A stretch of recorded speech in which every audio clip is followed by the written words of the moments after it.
Bəli, gözlənilən oldu. Ateşkəs pozuldu. Ateşkəsi pozan tərəf isə İran oldu. Gündəm xəbərin efirində 8 aprel tarixidir və bir məlumatı diqqətinizə çatdırırıq. Belə ki, İsrail ordusunun Livana qarşı həyata keçirdiyi geniş miqyaslı hava hücumları bölgədə gərginliyi pik həddə çatdırıb.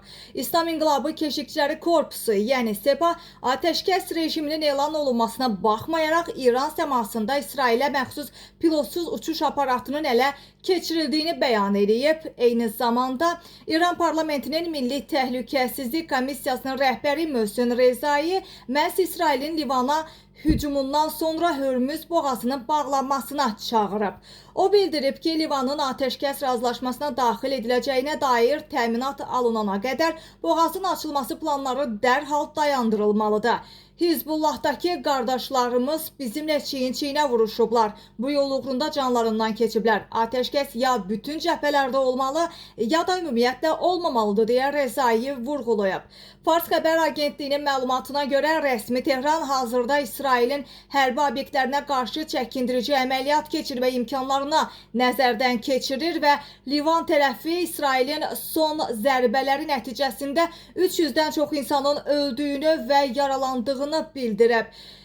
Qeyd eləyək ki, xarici agentliklərin məlumatlarında İsrailə məxsus 50 qırıcının cəmi 1 dəqiqə ərzində Livanın müxtəlif nöqtələrinə 160 bomba yağdırdığını bildirir. Livanın baş naziri Navaf Salam beynəlxalq birliyə müraciət eləyərək İsrailin sıx məskunlaşmış ərazilərini hədəf aldığını və dinc sakinlərin qətlə yetirildiyini bildirib də o, hücumların dayandırılması üçün digər ölkələrdən təcili yardım istəyib. Hazırda Livanın Səhiyyə Nazirliyi onlarla ölü və yüzlərlə yaralı barədə məlumat yayır. Məhz Livanın Qızıl Aypara Cəmiyyətinin 100-dən çox təcili yardım maşını yaralıların xəstəxanaya daşınması ilə məşğul olduğu bildirilir və eyni zamanda xilasedicilər isə dağıntılar altında qalanları çıxarmağa çalışır. Qeyd eləyək ki, əslində 2 həftə ərzində İran və Amerika arasında ateşkəs elan olunmuşdu və bu müddət ərzində isə